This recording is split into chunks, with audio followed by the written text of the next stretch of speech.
just a little bit. And then go through all of the progressions of everything and kind of like, because that's how I'm gonna do it at the session, it's mostly hands-on. So I'm just gonna take you through like one progression at a time as a group, so we're all doing it like at the same time. Is that okay? Okay. All right, so, and like I said, some of the content isn't even totally complete, but the title is Meet Your Deep Core. So I'm gonna talk a little bit about the role of the airway in core function, reflexive stabilization, functional anatomy, the different subsystems and fascial lines, and considerations for core function that we want to look at, and then we'll go through the core assessments and treatments. Okay, so the first thing that we would want to consider with functional movement would be developmental kinesiology. So ultimately, a lot of the information I'm going to talk about comes from dynamic neuromuscular stabilization. You heard that? Yes. Okay, and then postural restoration institute and evidence-based fitness academy with all of barefoot science. So those are kind of like the three, I'd say, big hierarchies of information that we're gonna try. Yeah. Jules, can you hear me okay? Yes. In general, but maybe. Say that one more time. What do you need? You're gonna get like straight closer to the top waiting. I do it. Oh. Yeah, there we go. Can you hear okay? Okay. I think so, yeah. Okay. Yeah. I'll try to talk a little louder. Okay. That's fucking like other times. Okay, all right. It's awesome music. Some reasons it's just Jules and Evelyn and Greg. Yeah, that's great. No, Greg's not there. Greg's recording with her. That was be after the fact. Okay. So for the development of kinesiology, we want to be thinking as, generally speaking, babies are going to be born with tons and tons of mobility, and then they're learning how to stabilize through proprioceptive feedback. So as we're thinking about all of our core progressions, we want to be thinking about creating the appropriate feedback for them, ground or hands or wall or so on, to wait, stop from mute. Yeah, Jules, can you mute? Do you mind? Oh, yeah. Yeah, sorry, you can just hear all of them. No, that's fine.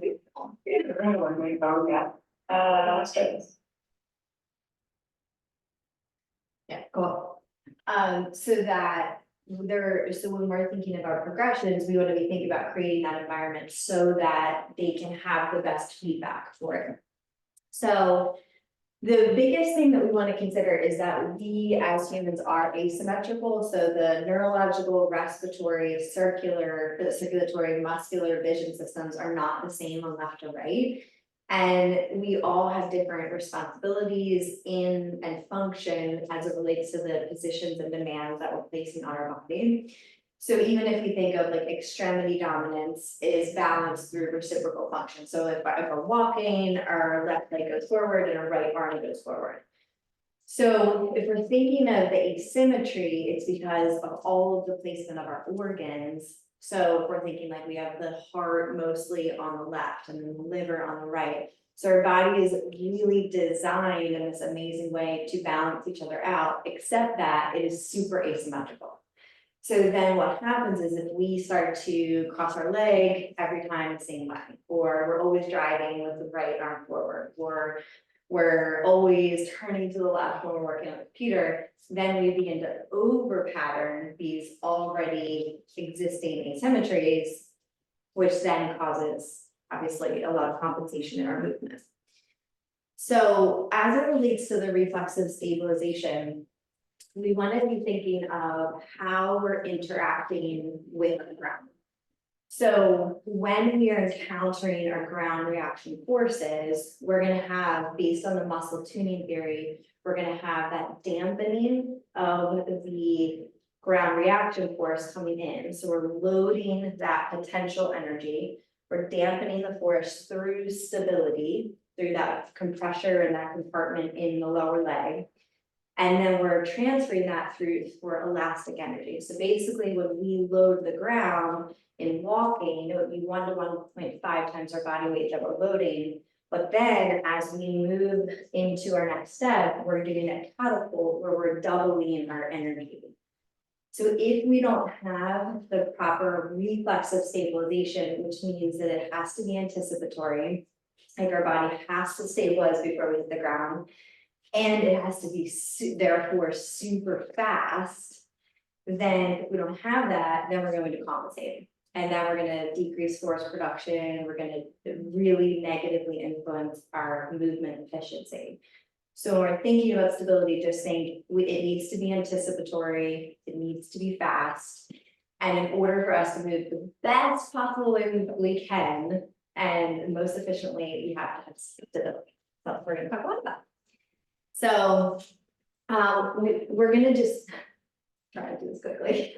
So not all of it. I was like, okay, this is in 6 hours later. So I'm not sure how I'm gonna tackle this in the talk, but here's my plan. So when we're thinking about looking at someone posturally and potentially assessing them from a core perspective, what we want to think of is, do we want to rule in or rule out? Do they have an airway dysfunction that's contributing to this? Let's use the example, right? So we're trying to think of like, oh, here's all the T-spine exercises that we need to do, and here's all the core exercises we need to do, but they might have a significant airway strain. So in my evolution of training the core, I think now I would look at it more through the lens of, do they have an airway issue? If they do, they might need some interventions, but you are also still going to work on the mechanical aspect of teaching someone how to breathe and teaching them, how to use their diaphragm and how that interacts with their pelvic floor. Because even if they can't do it as well as possible, most people, as we all know, don't even have an awareness of it.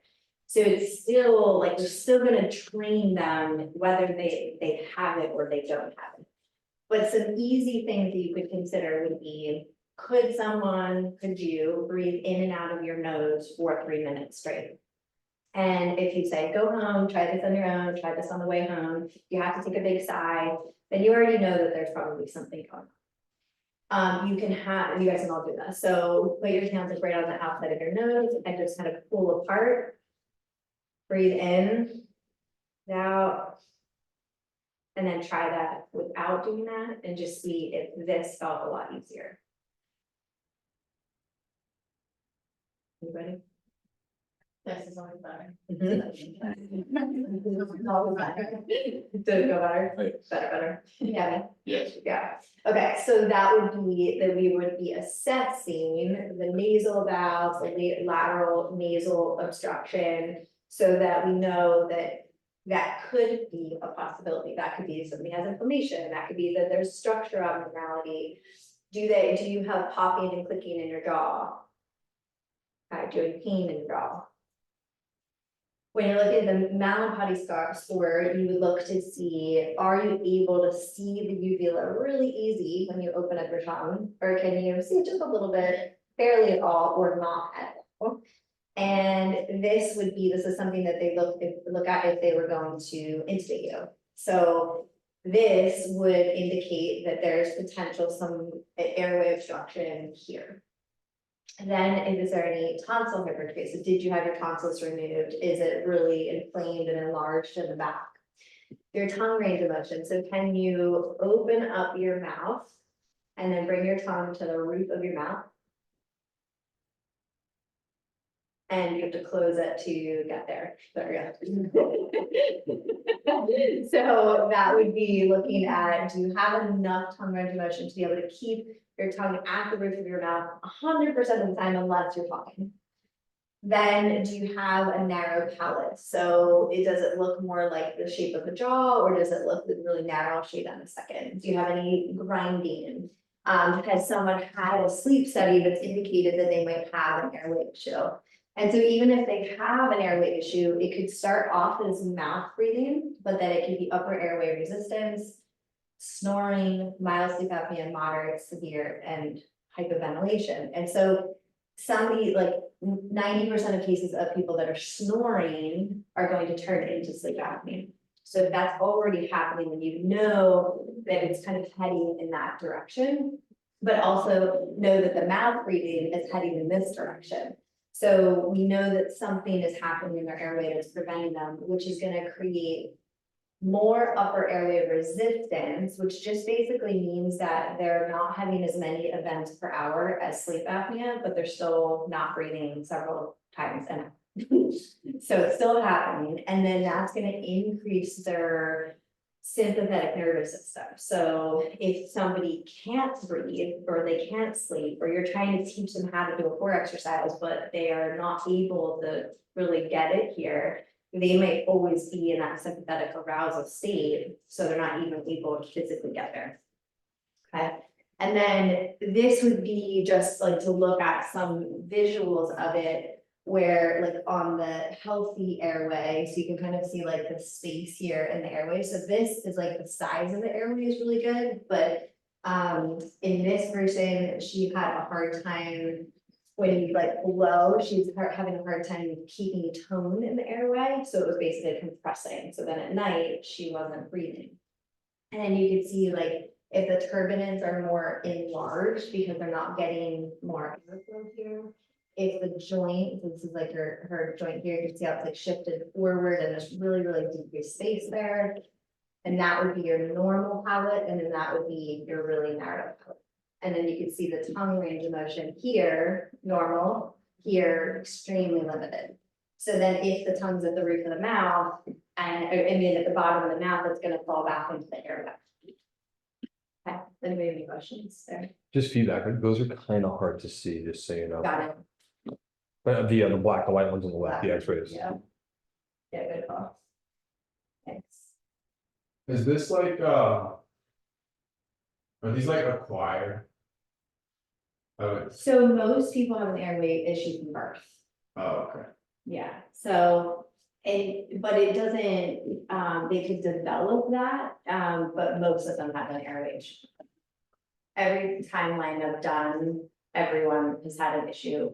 Like normally it would be lots of strep throat, ear infections, allergies really bad, bedwetting for a long time, ADHD type symptoms, behavioral issues, things like that. So that's like, so that's. Well, that's like those are the symptoms that they would have as a kid and then start to increase as they get older. So I had, so like, when you went through that and I tried to like touch my tongue with the roof of my mouth, with it all the way open, I had to close my mouth a little bit to get there. Yeah, So that's been something I've had from birth, you're saying? yes. Okay. Yeah. So an airway evaluation would be good. And then this is, you're right, this is really hard to see. So this would be like the soft palate, the uvula, which is like where you want this to be more toned, and so that looks, I'm sorry. That is not the right, okay, no, sorry. You want this to be more toned, so this one is like really not toned, and that is his tongue position here. So you can kind of see like, and a lot of anxiety, a lot of core issues, a lot of pain, and so on. Okay, so fast forwarding. So core is not about strength, it is about stability. So I have always tried to use the word core stability versus even saying core strength. Because it really is more about timing, sequencing and coordination versus strength. Because it's so intricate in the way that it needs to work with everything, right? It's like the pelvic floor and the hip stabilizers and the psoas. And so I think even just from a terminology standpoint, I think it's better to describe it as such, because that is how from developmental kinesiology we started. Is that we were just, like I said, we had tons of mobility, and then we were learning how to stabilize. We're like, oh, okay, looking back from the ground. Oh, cool, now I can put my hands on the ground. Oh, now I can sit up. So you're kind of like learning how to do that. So that is a good mindset of training the core tick. So I know you've heard me talk about this a million times, but we'll eventually have a good picture here. But what is a stack would be creating that rib cage over pelvis position. And that's really where everything would stem from in terms of trying to bring the body back into balance.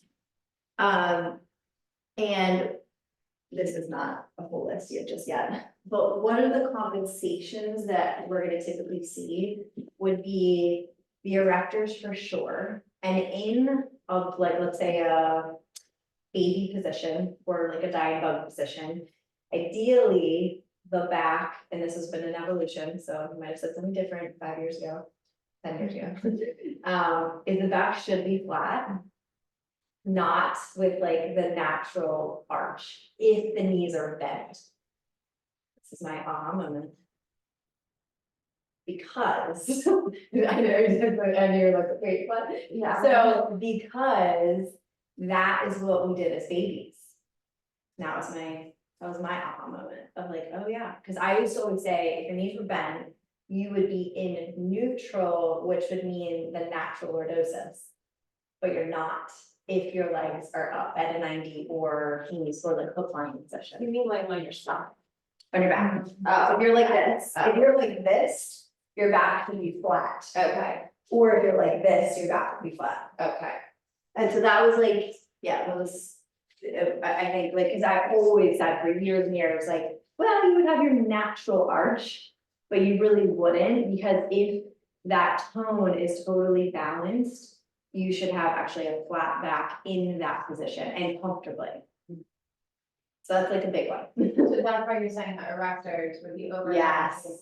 Yeah, it's kind of like pulling you into extension there, where really you are in like more of that flex position, and ideally it should be pretty balanced down there. And the neck, which we kind of all know this as we've experienced it, but even though the deep front fascial line should be part of the deep core, like, and we want this activation, we definitely don't want tension back here happening. Like, we don't want it to feel like, you know, oh my God, my neck's so tight, because that would be one of the areas where we definitely would compensate from.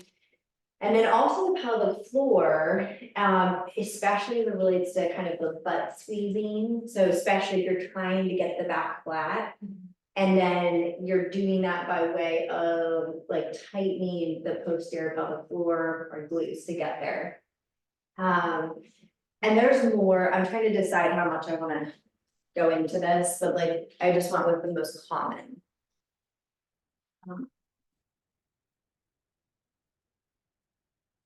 Can I ask a question? Yeah, please. So if someone is laying on their back, I was doing the same thing, like having them kind of find their natural, so we should make them. Yeah, I'm gonna do that. I'm gonna go, yeah, I'm gonna go through that. Okay, so, okay, we went through this, but just a quick reminder, because Kenny probably didn't hear this. Is when we're thinking of local stabilizers versus global and global mobilizers.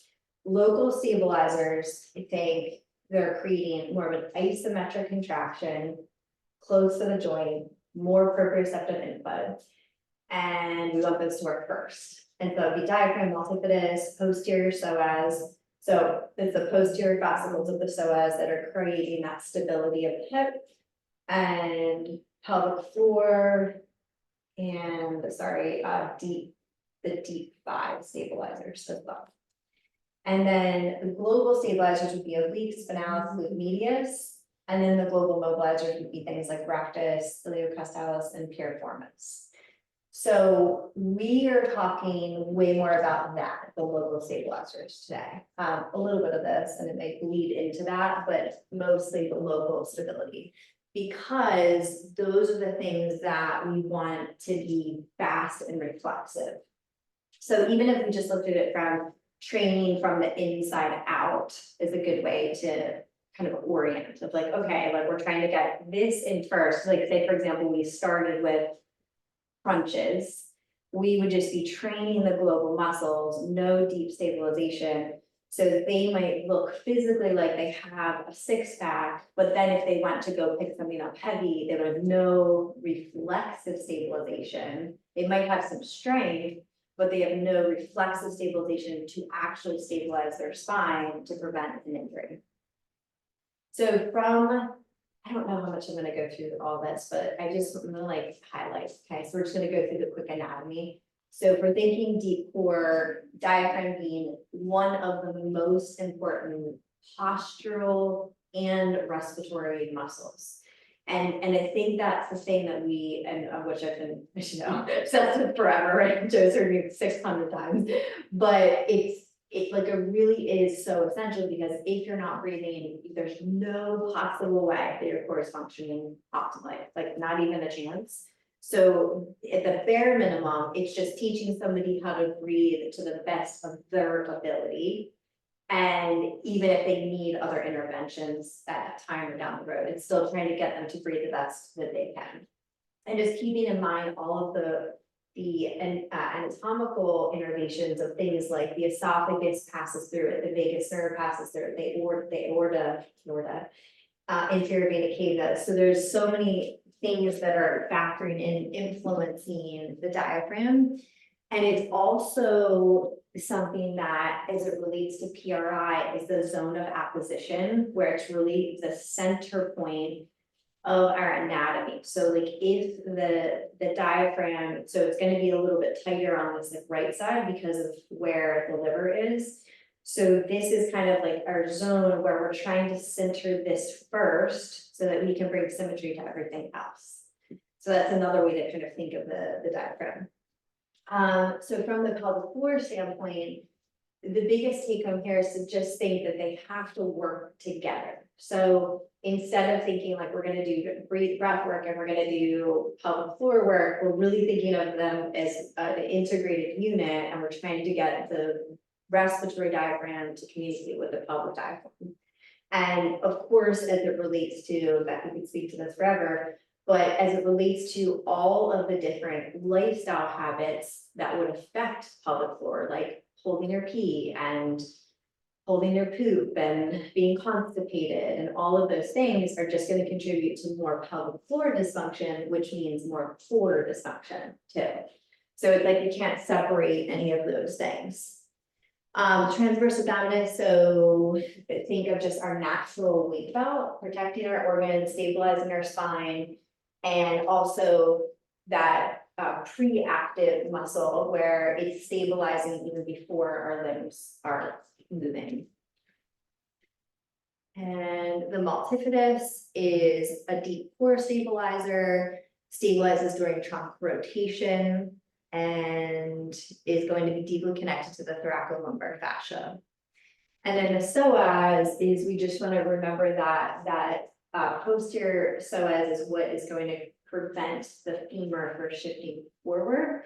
And we want to think of that as a stabilizer versus a mover, so that we're not constantly trying to stretch the psoas. Like we're thinking of how can we integrate that with, because even like this, if this fascially connects into the diaphragm, which is super key.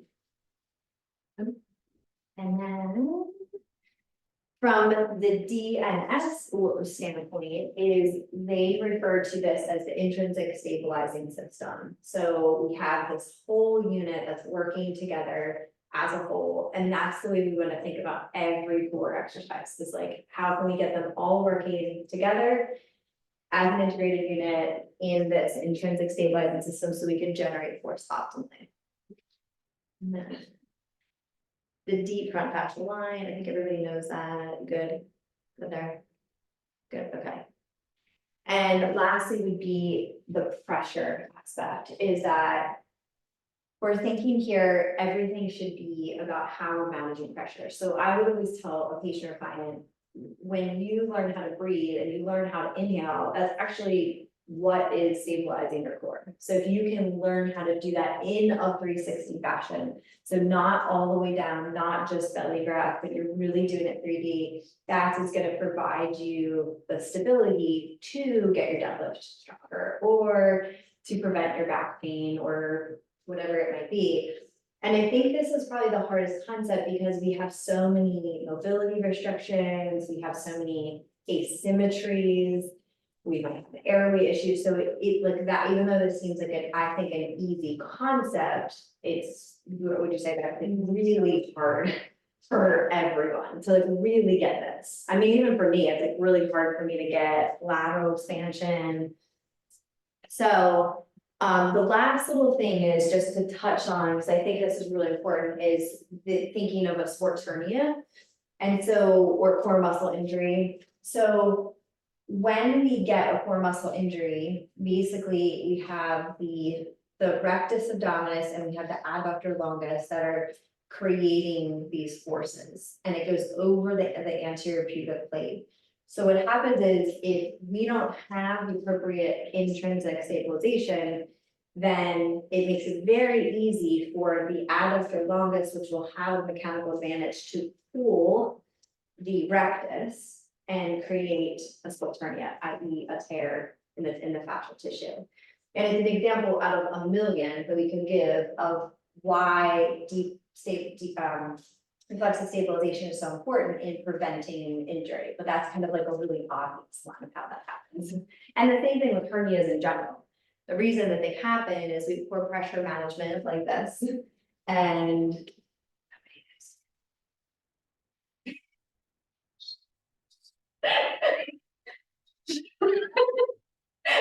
don't ever tell them. I was like, I'm going where? So you can see that this is joking. So she, they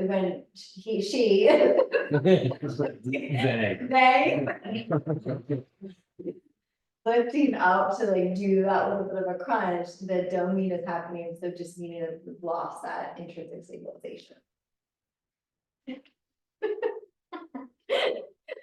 It's mean.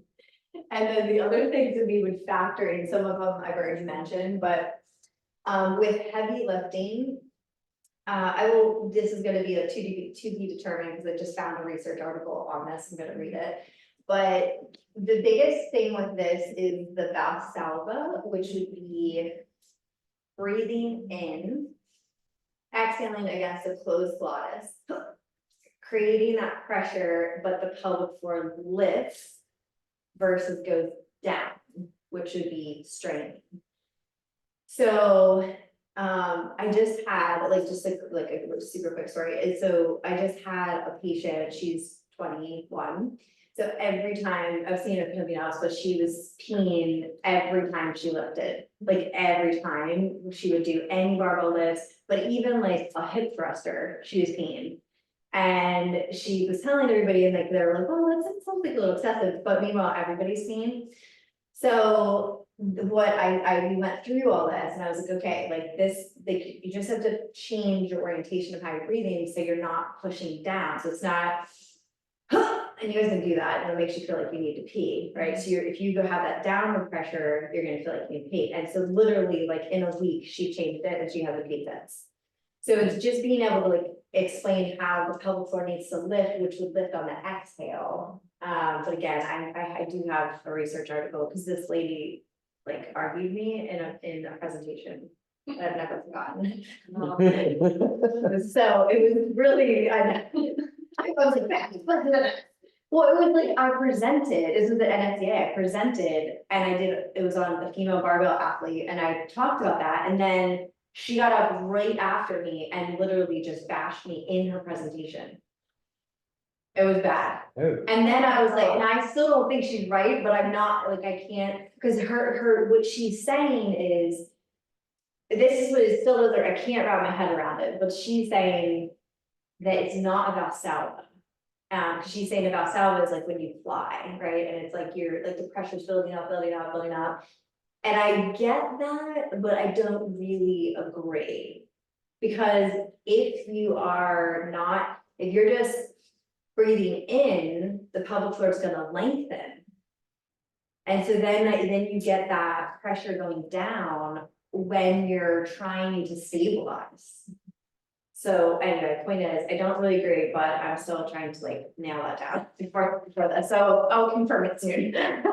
Gut health, so if someone is dealing with gut issues, so if they're bloated, if they have constipation, if they have loose bowels, if they have poor digestion, all of those things will affect, because it's gonna affect visceral pain and inflammation, which is gonna affect their ability to stabilize. So if you're finding like, oh man, they're just not getting better at this, and you could ask some questions to see if that was affecting them.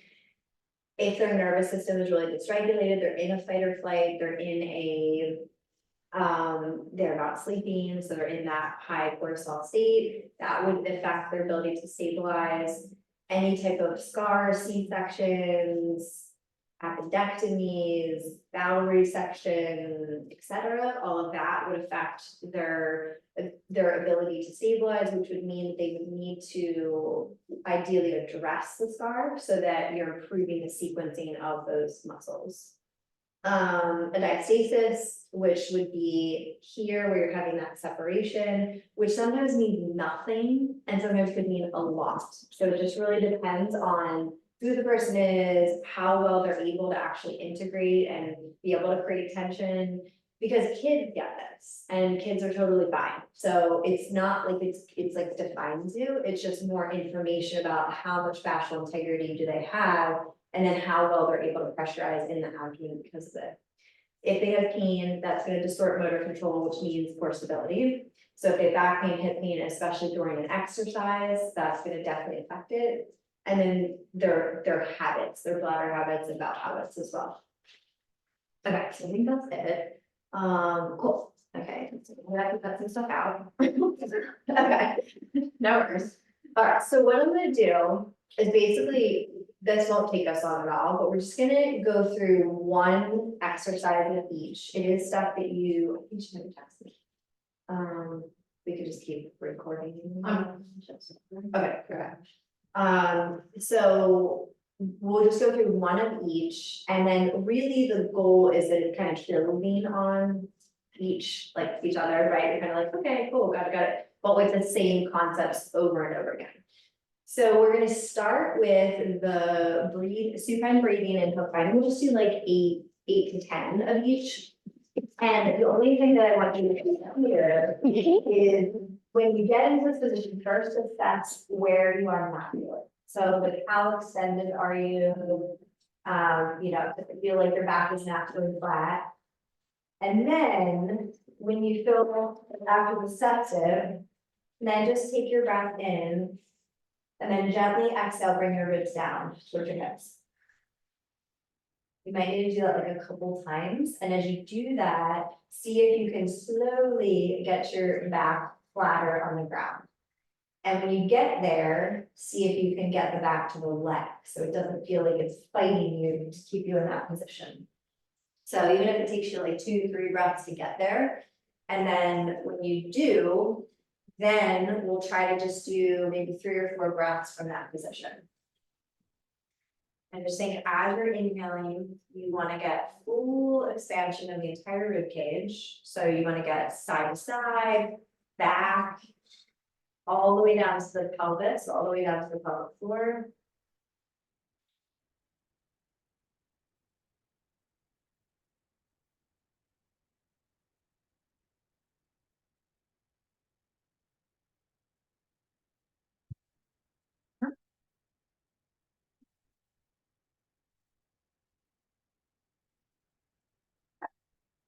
So move down. And just getting acquainted with your core.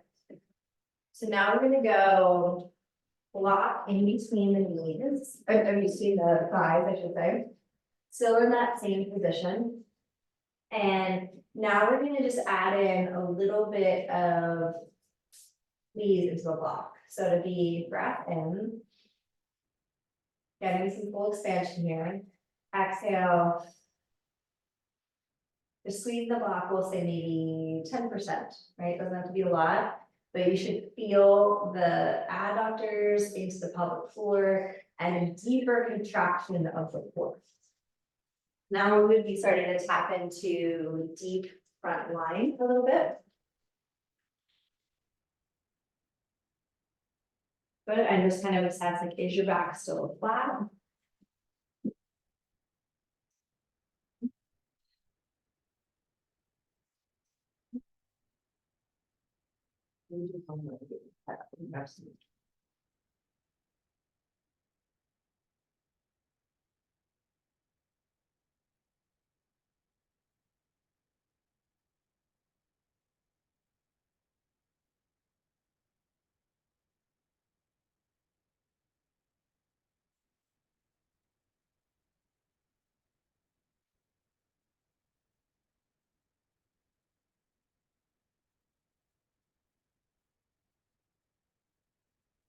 So I keep feeling this on the exhale, Mhm. like I know you keep saying focus on the lower back.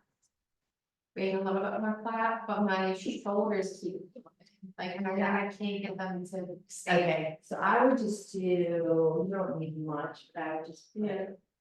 And kind of sort of, Yeah, I know, I was trying. yeah, well, I mean, that's a, like, yeah, I don't think you need a lot, but I think that's gonna just relax that. Cause that's where if you feel, like, this is where all your compensations, each one we go to, you're gonna be like, oh wait, now this is kicking in. So if you start to feel like your neck is really taking over, then just add a little head support there. Okay, so now we're gonna go into, so now we're gonna bring the legs up, so this is where we start to feel a little bit. I'm gonna just swap these a little bit, actually. Okay, so you're bringing both legs up to a 90. Walk the hand down, like just kind of walking down the sternum. Until you get to about like the bottom, like where the xiphoid is, around like T8. You're gonna take your breath in. And guide that towards the floor. And you're gonna walk your hands down below belly button. And breath in. And connect. Okay, push that towards the floor. Now we're gonna take your hands, bring them on the side of your rib cage. Your back should be totally flat here. And what you're assessing is, are you able to breathe into your fingers? You're able to breathe into your thumbs in the back, into the lateral rib cage. So let's go for like a solid 5 breaths there. And just kind of keep checking in those.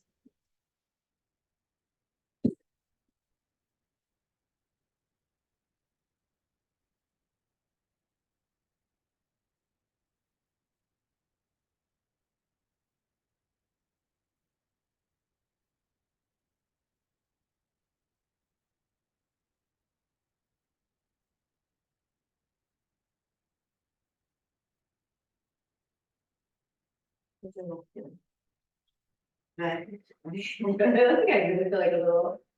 I kept finding it over here. Okay, it's just kind of a little, yeah. Okay. Cool. So then the next one is we're gonna use the wave. You can hold it as like one here, that's fine, that's fine.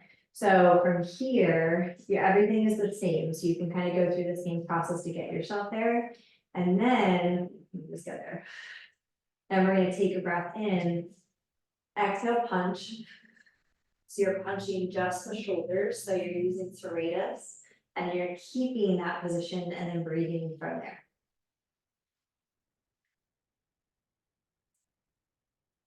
So kind of give yourself a second to get your core position first. And just make sure back is totally flat, it's relaxed.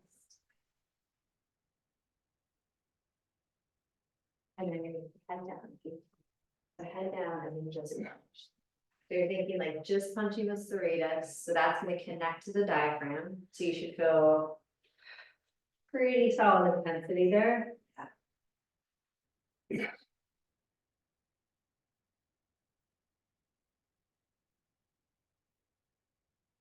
Definitely a lot more connected.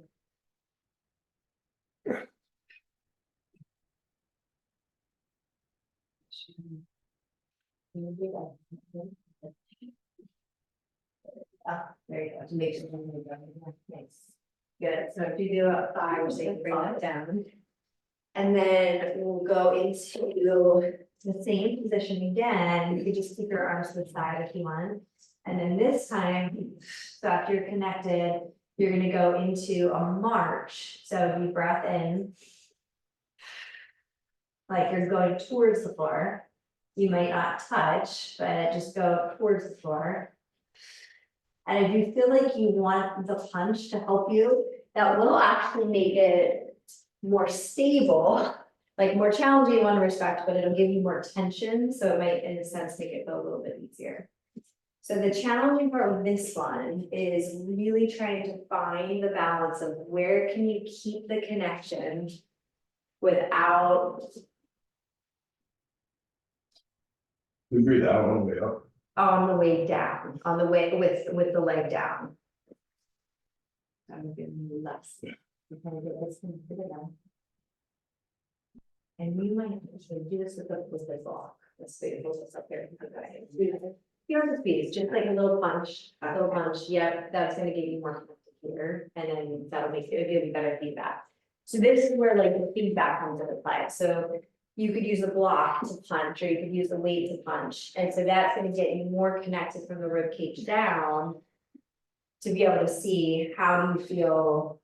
There, so then, yeah, good. I like that. It's working. It's working. Oh, I was already done with it. Yeah. Okay, so now this next one, we're gonna add in an element of a little bit more of the outer core. So kind of a little bit more of the go mobilizer too, actually stabilize the mobilizer. So now everything is the same. So we're gonna start with, I think for this one, it's easier to start with the pelvis, so to be breath in. Exhale, flatten the back and just make sure that this is in and not doing like this, right? Because that's gonna be really hard, is like when you start getting these harder ones, it's gonna want to pop out. So think breath in, exhale, flatten. Second step, breath in, exhale, reach up and reach tension through your fingertips. When you get to that position, you have really good tension, then you're gonna lift your feet up just about a ½ inch off the ground. Or. Or not.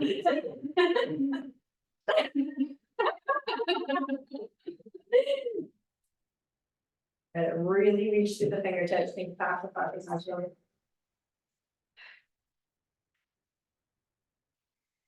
It's a half inch, baby. Just a half inch. That's the hard part.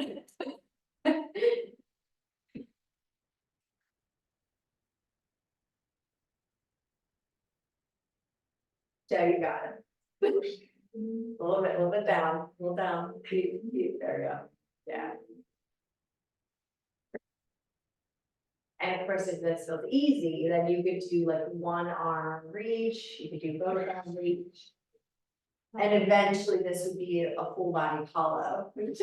Buddy. That a little bit though.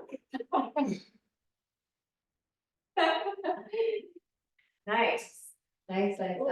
Okay, so then we'll go into some of like the more, like we're maybe developmental, we'll go to some of the different positions. So we're gonna give slightly different moves than you're used to. The only thing that is different is that it might not look completely straight, like a table, but I'm gonna have you do a little bit of that press like you did with this, or the lead.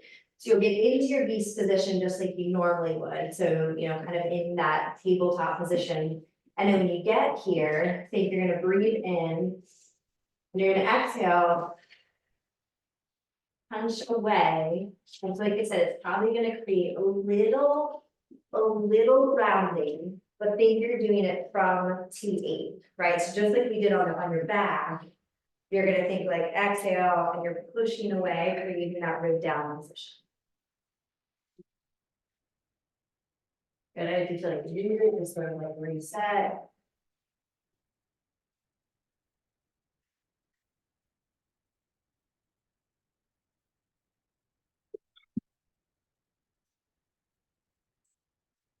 So you get a little around it. There.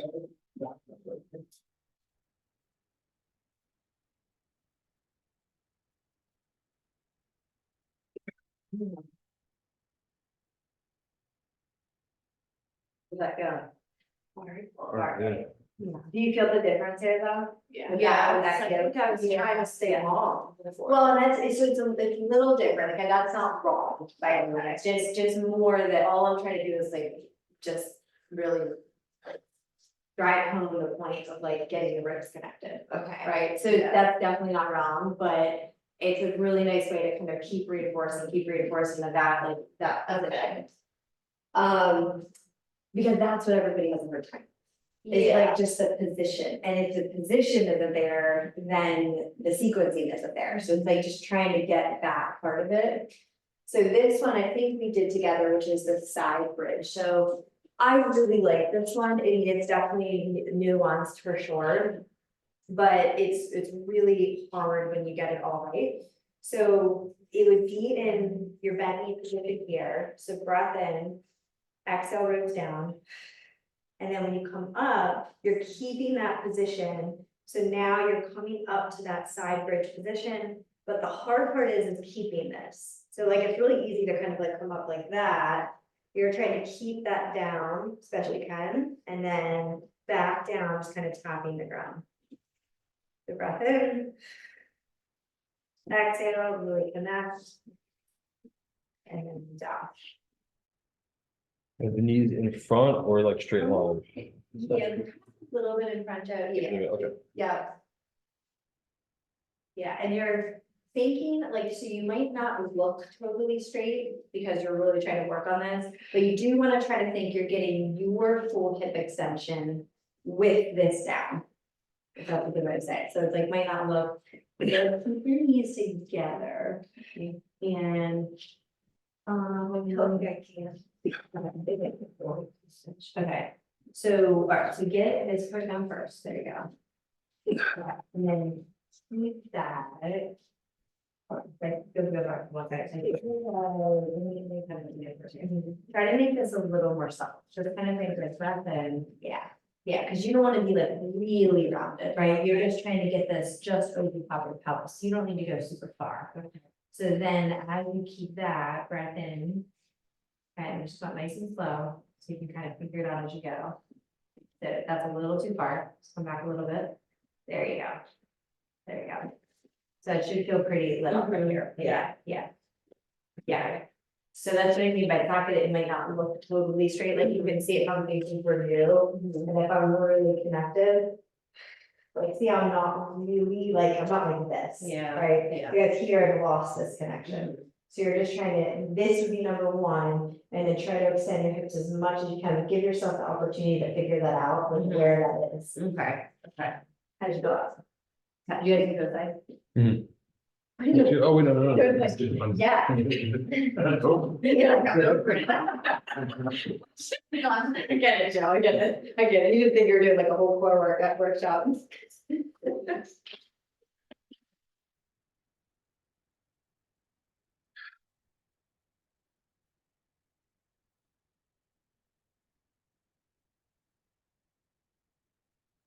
Yes, Joe.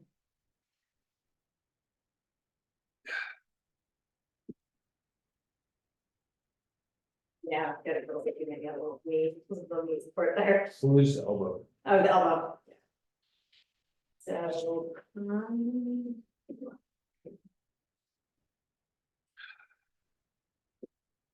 nice, yeah, that's what you want. Yeah, maybe just like a little, a little more squeeze here. Then you're losing. Oh, no, a little bit there. Like last little in a second. Yeah, and it should feel really, like, really intense on that side, if you're doing that one properly. Like, if not, if you kind of don't feel anything at all. Okay, so then plank with breathe, so we're gonna do a plank, but we're gonna do it with this in mind. Okay, so what I'm gonna do is find your normal plank position, and we're gonna just walk out maybe just one hand in front. So kind of start from here and then just go out like a little bit. You can go up farther if you'd like, but what I'd like you to do from here is breath in, exhale, really connect ribs over pelvis. And if you feel like that's easy, then you can walk your hands out a little bit more. So you're kind of in more of that follower position. And really try to get the ribs down. Right, so you're like really connecting when you get to that position.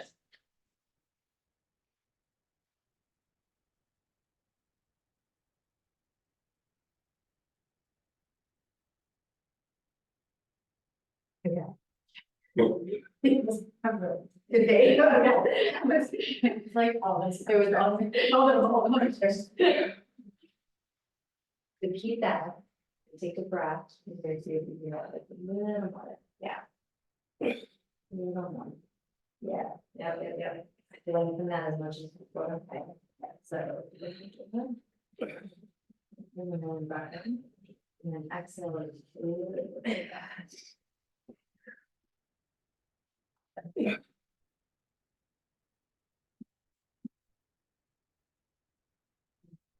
Are you hold on? Yeah. This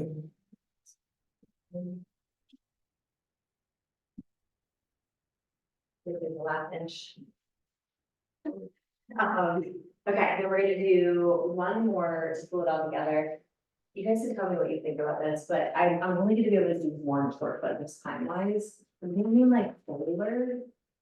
Think bowler or, I think that's 5% in one. I know, that's okay. It's nice too, because you don't have to go on and off, and people don't.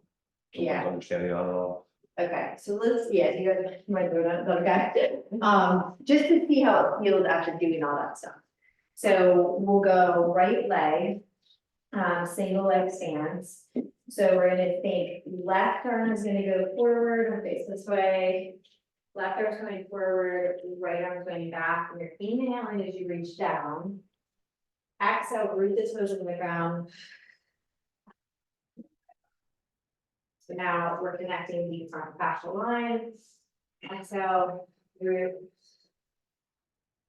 And if you feel like you have the capacity to add to this, on your exhale, root the tongue to the roof of the mouth.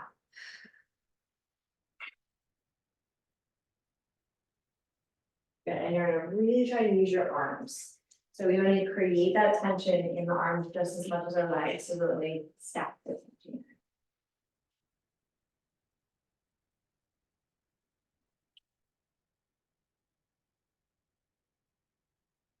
About 8 feet from each side.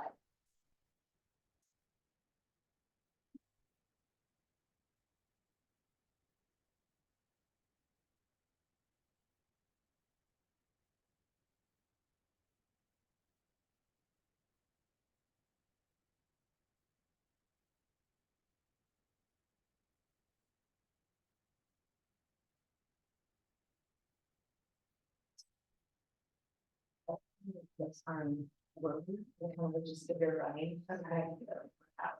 So you're getting like good rotation instead of like it just coming across the body. Okay.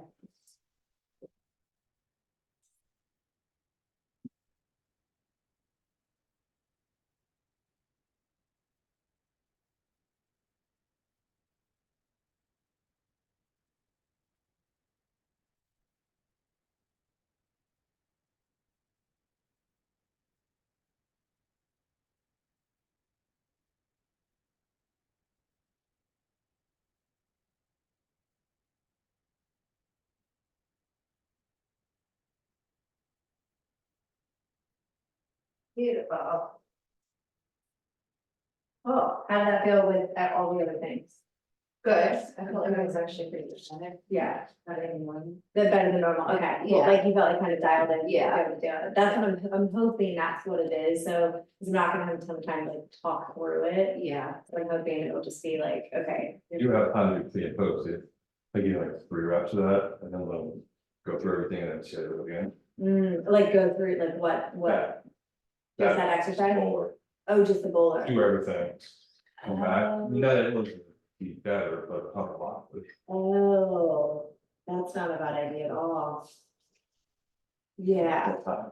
Yeah, no, I mean, I could probably, yeah, I think I need to, it was good, like, I really appreciate letting me work through it, because I need to kind of figure out what I need to take out, and because there's more things I wanted to say, but.